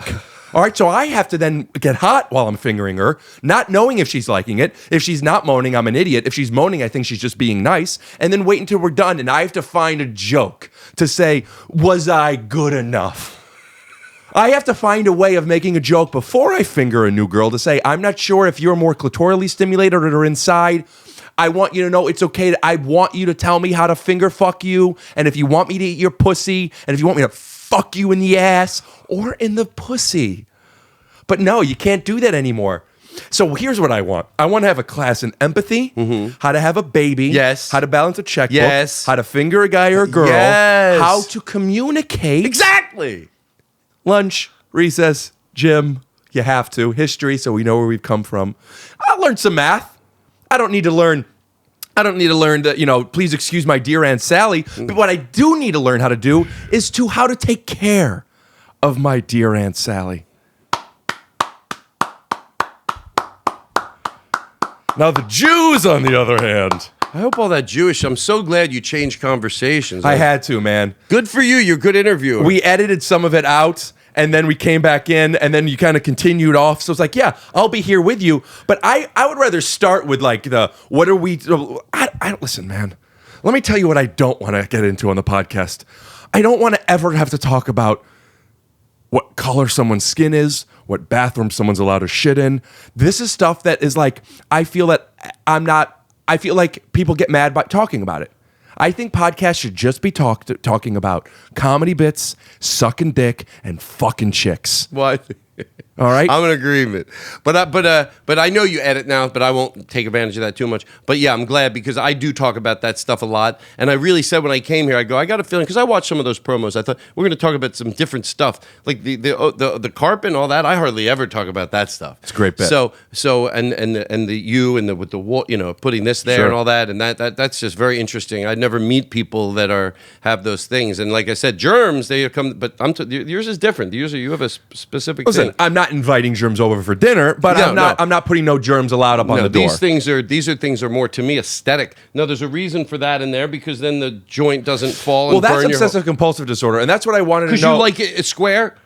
I have logical reasons and I have an emotional reasons, and I don't want to go into them now Okay. because it's who gives a fuck. But I will say it goes under the category of needing something a certain way, not just liking it a certain way. And that's why I was curious about you, and we didn't talk about what your relationship was with your brothers and your parents. And to be honest with you, at this point, I think we're gonna have to have you back to talk about that stuff. But I am curious if you do suffer from obsessive compulsive disorder, not just appreciation of aesthetic. Is that order? Like order around the house? It's compulsively needing something to be a certain way because you're obsessing over it. Yeah, definitely. On a scale from 1 to 10, I would say, well, why do I have to rate it? And also, why do we have to? Why is it always 1 to 10? I don't know. 1 to 100 sounds. Yeah, 1 to 100 might sound better. You know 1 what I to think? 3. How handsome? I used to ask people, how handsome do you think on a scale from 9 to 10? Yeah, you know what? 1 to 3 is interesting. You don't see a 1 to 3 much because 2 is a failure. 2 is a failure. You're either perfect or you're not good enough. That's why you go ahead. The reason I related with that is like if somebody was working, my friend Andrea, she used to live above me and she would work on a puzzle and she goes, I'll come down, hang with you. Can I work on my puzzle? But it would drive me crazy with their fucking puzzle pieces all over. So I took a piece of like thin paneling and put a rim on it. the puzzle within that, I was okay with. Yeah, what you're framing your control. Yeah, and This is your drawer. This is Put all your- the clothes in this drawer. Right. And the other thing is sometimes people over and they like to roll joints and they like to grind the weed. I don't know why, but there's a grinder and then there's the piece of paper they're going to use as the filter. And it seems like there's a lot of stuff. But if I give them a tray, just like you gave me, Keep everything here. then I can deal with that. So, but yeah, I definitely like things orderly. My brother gave me a few good tips so it doesn't get worse. In other words, if my hose is unwound, not wound very nicely, and I get in the car and I notice maybe the... Is that a pronoun you're allowed to refer to women as anymore? Well, I have nothing to say. Sorry, I was doing a hose joke. No, and- that's fine. And my instincts are probably bad. No, shut bleep up. everything. It's just our podcast is boop. That if I'm getting in the car and I notice the hose is sloppy out there, and I ignore it. Yeah, well, I ignore it. I've been ignoring these sloppy hoes for a long time, my friend. So your brother gave you some good advice. Man, I'm having a really good time, and I'm also terrified of what this conversation was. We're not hateful people. So But we're people just, don't know that. People will find a way of hating me. They've been doing it since I was acknowledging these sloppy hoes. But they're positive too. People are also great. Yeah, people are the best, man. If there's anything I've learned, that people, they're just the best. They're going to always give you the benefit of the doubt, and they're going to love and think you're funny. But Mr. Rogers was great. Yeah. But so you gotta asked get me him if on I'm the OCD. podcast. There's other things too, but yeah, definitely I like order, and I think there's some truth to what a friend of mine. She's some level she teaches, but she teaches children that might have some emotional problems. What does that mean, emotional problems? Different levels on the spectrum of autism and how So they she like works. things. She works for kids with people with autism. Probably more than that, but that's one area of what she works with. And she's pretty good at not judging me in a bad way, but helping me figure out who I am. And she was just saying that now I forgot what I was saying. But just to as far as not letting it, when the reason The she advice said, your brother gave you, and then the reason she said that's good advice is because does it bother you? She said, and my brother asked me the same thing. When you're driving down the street, do you think of it later? I go, I don't. Yeah. They go, then just go. Yeah, And so don't. so I've learned this one. That is sometimes things affect me a certain way, and I have become aware of this in the past few years. So when I'm aware, right, when this thing happens, when someone puts this moves your cup into a place where you don't want it, and it's making you crazy right now, you felt this before. Trust me that it won't bother you in 2 minutes. And by not touching it for that 2 minutes and leaving it, and realize, it kind of it conditioned me to not care anymore. Same thing. But I also have to acknowledge, because of the whole sloppy hose thing, I don't know what you were talking about. I don't know the advice your brother gave. And I'm sorry to ask you to repeat it. the hose. When there's a hose outside and it's all unwound, I like it nice and wound. Right. So if I'm getting my car, do I get out of the car and go over and wind it? Because I'm already in the car. And he said, do you think about it a minute down so the then road? but do you wind it later? Oh, when I come home, yeah. But you don't have to go out of your car and go do it. If you might have left something. Do you think there's something, and you're not sexually attracted to women? No. Do you think there's something interesting about the fact that you wait until you get home before you wind up these sloppy hoes? Well, I think you're misunderstanding what I'm saying. I don't think, I think I'm Hose need to be- understanding what you're saying. The hoses need to be wound up. That's what I'm saying. They're too sloppy if they're not. That's what I'm Nobody saying. wants a sloppy hose. At least if they are, don't let them get so wound up. What I'm saying is actually wind them up, but when you get home. Also, did you hear my Mr. Understanding joke? You're what? You said misunderstanding, and I said Mr. Understanding. Is that funny? Am I funny? No, I mean, am I funny? yes. But what's funny? What this podcast, man, there were some funny moments, but were they good enough? Are we good Let's start over. enough? We could do better. I'll sit down. We'll fake it great. I I'll come loved in. everything this was. I'm not talking about this podcast. You in mean particular. your podcast? Is there anything else? No, what I'm saying is Todd. Yes. Todd. I learned that a while ago. When you say somebody's name, you're supposed to say it, and then you question if that's the name properly, and then you realize it is, and you confidently acknowledge it. Have you ever tried that cadence? Rick? But do it again to me. Yeah. No, yeah. You say it, Rick? and then you realize, is it? And then you right. realize it, and you know for sure it is. Okay. So anyway, Rick, yeah. Right? Yeah. But you can milk it a little bit more. You can milk it a little more. Let me give you an example, all Okay. right? Can I give you an example, Todd? And we just met? Todd? Yo, go ahead. Okay. Yeah. So- Yeah, we just met, so it's okay. You know, or we've met once, you know? Okay, yeah. And I think we met, the last time was at Fridays, was it? Yeah. Todd? Yeah. Todd, I believe you got the Jack Daniel's chicken strips. You know, I have fun with that one. Funny, I have fun with that too. I didn't know at first what it was, but I tell the waiter at a club or a waitress will always go along. I go, I tell the waitress in the front area, always go along with Or it. waiter. So I go, Carol, right? And she goes, right. I go, I hope I'm not pushing it. I got your name right. Didn't your parents open up a bakery the last time I was here? And then she goes, yes. And she was so good at it, this waitress in Philadelphia. And that was the But you were gist of making it up? I was making it up, but she just agrees with anything I say and go, and you had a brother named Craig who was in the military? She goes, oh my God. And the whole crowd, but I always tell them, I do like 4 in a row, and then you can tell the crowd's like, because I really sell it well. And then I go, we're just fucking making it up. Watch how good she is, folks. I go, and didn't your sister marry a golden retriever? She goes, oh my God. Oh, that's good. I'm going to use I that. don't like my hand movements because there are a lot of movement. Why don't you like the movements? Ugh. I literally drink tea at night to get a certain movement in the morning that you seem to already be having. Oh, Smooth Move. Actually, I can maybe shout them out as a sponsor. Smooth Move tea. My girlfriend actually gives me 2 packets because I'm so, wound up. And in the mornings, the movement I take is amazing. Can It's I all tell natural. you? I started taking fiber if something is more pure because I think it's just that orange stuff. Yeah, Metamucil. Yeah, Metamucil. And about 5-6 years ago, I heard somebody say, this is disgusting, but is it okay? It's about going to the bathroom. It's supposed to be clean. It shouldn't be. You're saying you shouldn't have to wipe so much? Yes. Are you saying out of everything we've been talking about, you're worried about how much we're wiping? Because with the blacks and the Jews and the gays and the transgenders and the...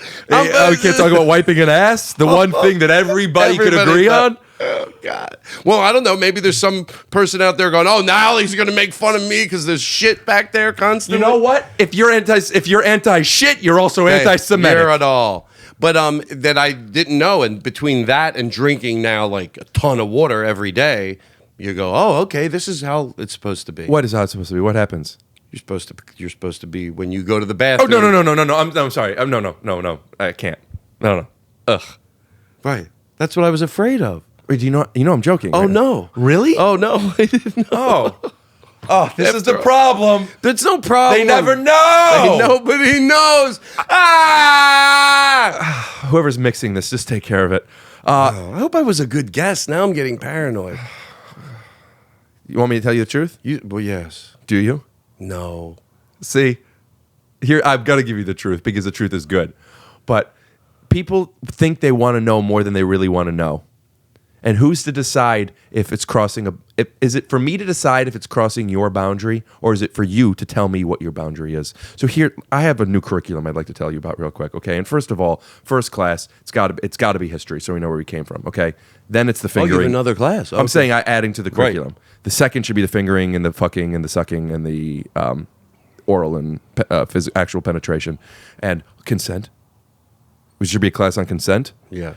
What were we just talking about? There was something you just said. No, and by the way, like it's probably just it's like Joking. remember before when you started talking about something, but it hadn't been because of something I said, you were just going off into a different thing. That same thing now. Because I know you're joking when you say like if you're a guy and you're telling a story about and you're telling a story about because you are attracted to women, you don't have to every time say I do that in my act. I do that because I started doing it like if I go Target I'll give you you'll get it real quick. I'll go, who is the CEO of Target? Like, who is this guy of Kmart? Who is the CEO of Kmart? Who is it? I go, or a woman could run a failing business too.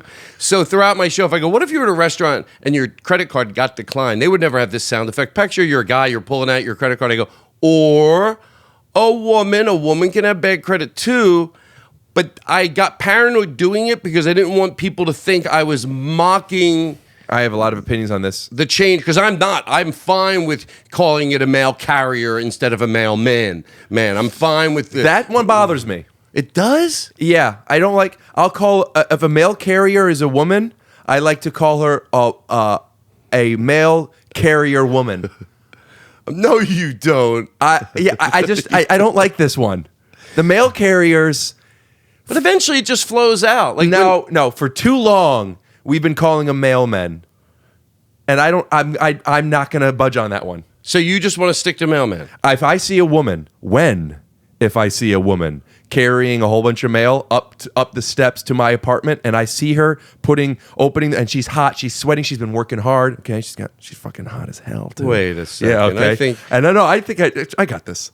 I'm gonna say, "Hey there, mailman," and she's gonna go, "Yeah, I'm a mailman," and then I'm gonna be like, "Hey, do you have a package for me?" And then she's gonna be like, "Yeah," and then we'll, that I agree with. okay, dude. That I agree with. I'm asking you, and also I'm asking you. Is everything okay right now? Serious? Serious.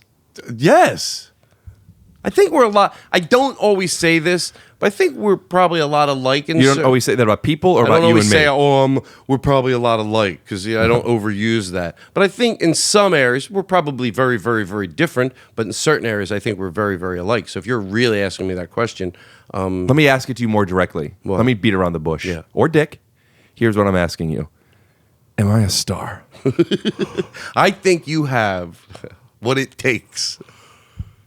Todd, I like you so much. I want you to think I'm so funny. But the truth is, I can't control when I'm funny. I can't. All right? Sometimes I'm funny. Sometimes the shit comes out. Sometimes it doesn't. Sometimes I wipe a lot. Sometimes I have the whole day because one wipe and I was clean. I don't know what's going to happen, but I do know this. If we as a people could start recognizing... I shouldn't cough into my hand. I should cough into my shirt, but go ahead. That's something that... Well, you just finished what I was going to say. So what? That's what I was going to say. If we as a people started coughing into our shirt instead of our hand. This. Yeah. Or into this. I didn't used to do that, and Vinny has taught me to do that. It's a bad habit. So what I do now is I forget. I'm not kidding you. Like, I'll forget. And I don't mind learning. I go, Vinny, you're so nice to all the things I do. I'm okay. You're right. I'm a full-grown adult. I should know this. So what I do is I forget. I'll go... and then I realize it, and then I just go, and then I do a fake one into my arm. I go, oh shit. So to show I'm learning. Yes, that is equivalent to when I am changing lanes and I see there's nobody behind me, and if I didn't turn on a turning signal, and then I realize as I'm changing lanes there was someone behind me, even though they already know I'm going, I turn on the turning signal. But it's less to show them I made a mistake and more to try to get one over on them. They're like, no, I had it on the whole time. No, right, I've done the same thing. Like maybe when I'm turning it, I think maybe they'll go, oh, I thought he didn't have his turn signal. No, I must have not seen it. I must have not seen it. Yeah, you know what I do when I do that? I turn into a lane, I turn on my signal late, and I go back. You must have not seen it. Yeah, you must. Yeah. Oh, what a little minutia of life that I never thought anybody LMOL. else. What's that? Little minutia of life. Really? Did you just do that, or is that a real thing? DYJDT or IJAART? What's that? WT. Did you just DYJ?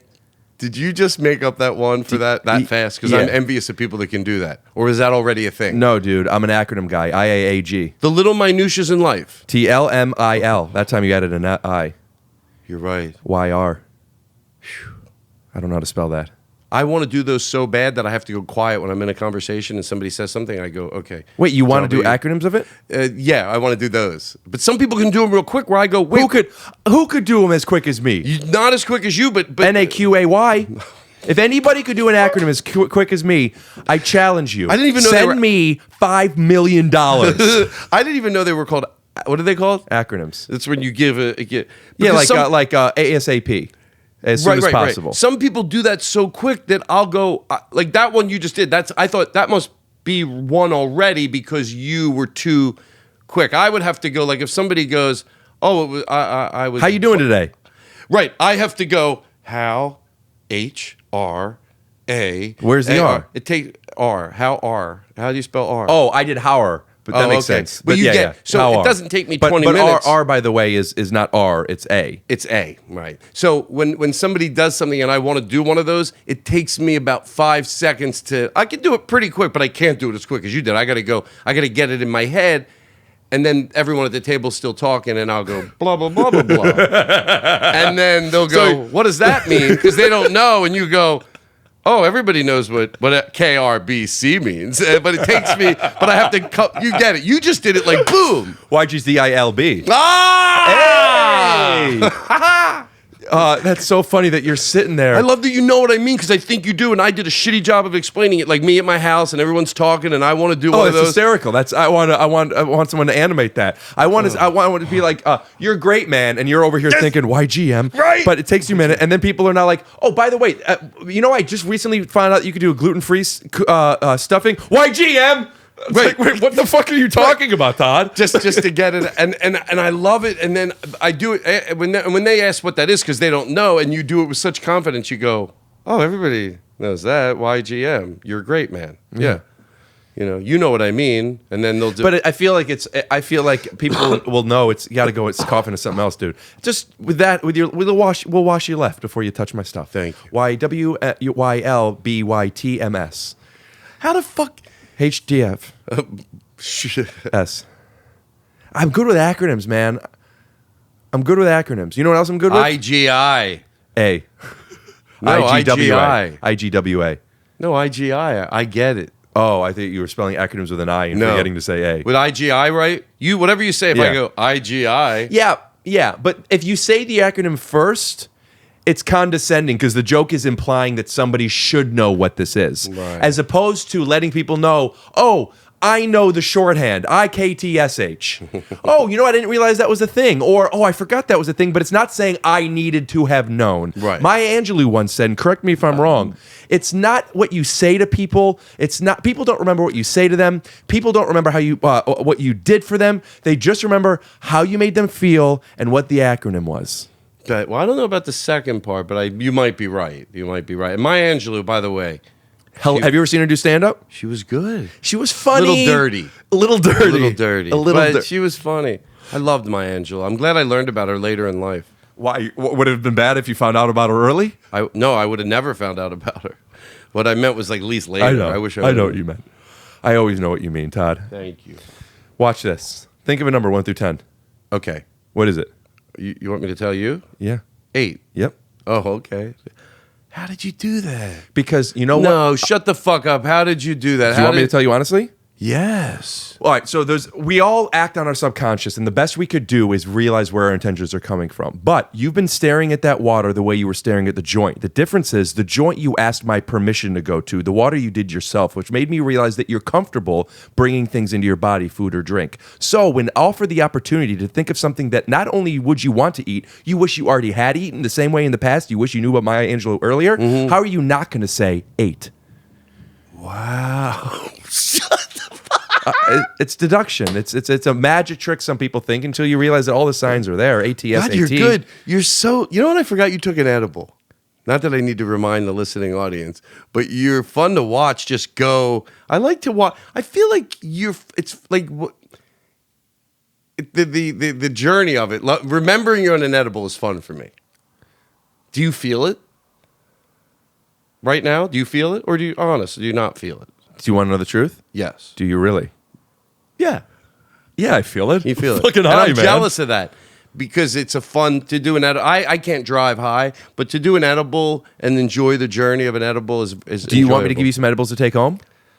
Oh, I would love an edible, but just one is great. You know what? I want to actually get out of the fridge so I could show the audience what the edible is. Cool. Because You want me to just sing while you're going? Okay.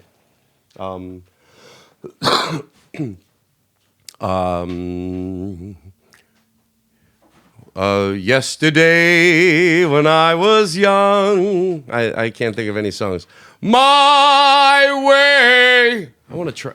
And I love you so. That's all I got. Plus is the name of the brand. Well, I'm going to stand up off camera. Can I tell you what it is? Tell me. It's probably more than you need to know. Oh, you're chafing? No. I wouldn't do that. I am a boxer guy. and we did. You are a boxer guy. Yeah, we're boxers. Yes, I thought you meant like you were a fighter. And we got some stuff I got some stuff in the mail for this ad we're doing, and they sell boxers and briefs and all that stuff. I just tried a pair of briefs and it doesn't work for me, so I like the boxers better. That's why. So it's like it's so weird, but like to be on stage, I'm gonna throw them out because I can't wear them. Well, they're boxer briefs. could I They're offer too you a tight. joke that if you have a problem with it, that you could use in your act? You could, when you complain about boxers, you could say, and that's just my or briefs. Oh yeah, or briefs, whatever Yeah. you like. Whatever you have. talk. I just want to say that just because I feel like this is something that comics we always say to each other. Like I have a similar bit, just so you don't think, oh, he heard it and did it. I do. I talk about how in my 30s I started to realize how people receive me, and I didn't realize I was upsetting people or annoying people. So what I've started to look. I've started to learn some tools and some cheats, and the way I do it is if I ever say something and I don't get the response that I anticipated, or if something seemed like bothered, I would just throw my hands up and squint and say the opposite, or briefs. Right. So, and then within that, whenever I end up telling any story where I say guy, I just say or girl, or vice versa, and I do Right. that a lot. I think that's good to do amongst friends because sometimes you don't because you don't want to seem petty. You're talking about acknowledging a similar bit. Acknowledging a similar bit because you you don't have want to to. seem petty, but you don't. You're just sort of saying out of respect because you have every right. If I don't say anything, to go, well, it was just weird. It was at my house and it came up and it didn't say anything. So I've learned the same thing, just to say, Yeah. And you just go, hey, by the way, not that I give a shit or anything. Just want to let you know. And So- it doesn't happen too much with me, but when it does, sometimes I'm like, now I just felt super comfortable, and sometimes I feel like how do I tell them this without them thinking I'm telling them they can't do it? Same page. I have the same exact thing. It depends who it is. You're right because I've not said something too, but then I realized, okay, well I've said it before in my act, so there's some record of it. Yeah, at but least. you've done stuff with record. when I have. I have not. Everything I've ever done has been a dream, but nothing more. All right, Todd, we got to end this because we're coming to the end. But I would like to, and no obligations, but I would like to have you back on again. This I was love it. such a fun one for me. Me too. But next time, you know what I want to do? If it's all right with you, there's places around here, and I won't be able to think of any that I want to eat at, but I won't come all the way down here to just eat. But if I do a podcast a little later in the day, do you ever do them a little later? I'll do it anytime. Then I could do an edible, and then after the podcast, well, it's all traffic outside. Just go eat. By the way, Does that make sense? If the timing wise, I don't think there's traffic yet, so it may not make sense. If you want to get a bite to eat after this, I haven't eaten yet. I'm in. I have to be back home today, but what I'm saying, next time I'd like not to, because there's a few restaurants that I'll never come over here to eat, but like afterwards, I can't drive home because I'm on an edible. Sure. I'll just go eat Sure. for an hour and a half somewhere. So next time, What we should do is, if you have it, you should have the edible a half hour before you come here. So Yeah. it kicks in like 10 minutes in. It takes Yeah. me like 40 minutes usually before it kicks in. And then also, but for me, when I take an edible, I'm high until I wake up the next day. yeah, it lasts a long time Yeah. with me too. And you're going to see who tonight, right? So my girlfriend got tickets from someone she works with to go see VIP tickets to The Who. Okay. She doesn't like The Who. I don't, or the Who Or not. But like, it doesn't, I don't want to go to this thing. And then I said to her as a joke, I fucking love The Who. And then I'm singing like, he's a pinball wizard from that, and because that's all and she's like, what is it? She doesn't even know. Pinball wizard. So she doesn't know any of them. Why are we going? If I didn't have anything to do tonight, it's just someone giving me free editing time. I said to my friend, I go, you know what? To not go, I feel horrible because even if you don't love them or you're not aware of them, you're still going to have a great That's what she's time. saying. And she has Yeah. she has 3 tickets. Who else do you want to ask? Who likes The Who? I said, I don't know, my dad. I don't know, my fucking dad. Who Where's your knows dad live? Cleveland. Oh, that's right. You're from Cleveland. Yeah, so that'll Actually, be fun. he's probably right now. If we had time, we could get him on the horn. We'll do it next time. But right now, he is at Marshall Rug Gallery. That is Marshall Rug Gallery, Carpet and Tile in Northeast Ohio. If you're looking for some, as Todd said, big rugs, small rugs, medium-sized rugs. Bound rugs. They have some great wool rugs. And let me tell you something. You go over there, they're not going to follow you around like sharks. You go in there, you need their help, they'll help you.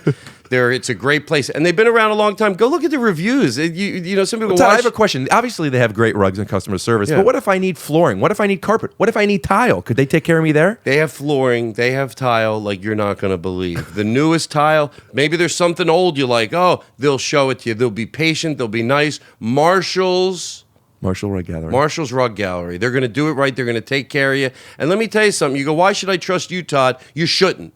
Go look at the reviews. Oh, okay. Go in there yourself. I'm not going to send you down there unless you're going to get there and you're going to go, oh my God, it's everything Todd said. Right. How do I know? That's a good question to ask. How do I know? I didn't even know his dad owned a rug store a few minutes ago. I know Rick. If I know Rick, I know Rick's dad. And we talk about honesty, integrity, and that would be the foundation of any business he did. So if he's in the rug and flooring business, you benefit. But if in a year he decides to open up a car dealership, you're going to benefit from that too. Right now, there is no car dealership. There's a rug and flooring business. Get down there. You're going to see what I'm talking about. It's good. It's nice. It's kind. And it doesn't have to be this shark thing. You know, at other stores, hey, it's a good place. And Shvigite, Balichish, Balichin, Baruch. My name is Rick Glassman. Today, our special guest was Todd Glass. Hope your Thank dad you likes that. so much for coming Thank in. you. And also, to the fans at home, thank you. I'm Rick Glassman. This is special guest Todd Glass. Thank you, Todd Glass, for coming in. Thank you guys at home for special guests, and thank you so much. Thank you. All right. It would be funny if we could both like take 2 beats of silence and then at the same time just. It's okay. Okay, are you ready? Okay, so I'll put the set farts it up in. again. I'll put the farts in. no, I'll do it. Oh, okay. You Are you have going to it? do the setup first? No, not for real. I'll just make the. Oh, you want me to just not do it with my mouth, so it looks more real? Okay. All right, Okay, you ready? so let's just sign off. Let's just sign do off, it and then we both realize it's over. We look at each other we and don't now even it's care. over. Okay. All right, we fire. Okay. Oh, it's very. All right. Well, my name is Rick Glassman. Thank you so much for tuning in to Take Your Shoes Off. Make sure you subscribe, press that bell, leave a comment, leave a like, go over to iTunes, like it, go to my website, buy a shirt, tell everybody about it, post it on Instagram, post it on Twitter. My name's Rick Glassman. You have yourself a good night. Wait, I'm laughing. That's good. I'm sorry. Can we do one more? I guess we don't have to. We could just put in a different reaction shot of me. I'll do it again. No, that was good. Okay. And then just put one in of me. Oh, this got to be the 2 shot. We'll do it. Okay. Whoever's editing this, make it work. You'll Just know take you'll out all do the bullshit. I don't want to. I'm sick of editing this. I think Todd. it takes like 2 seconds of a pause. And then Okay. Okay. So vile. Before we get out of here, Todd, where can people check you out? What's the name of your podcast? Oh, my Todd Glass Show, and then my Netflix special, Act Happy, available on Netflix right now. And where can we find you on Instagram? Instagram, Todd Glass Show on Instagram. Great. Well, Todd, thank you so much. And thank you guys so much for tuning in to Take Your Shoes Off podcast. As always, my name's Rick Glassman, and have a good rest of the day.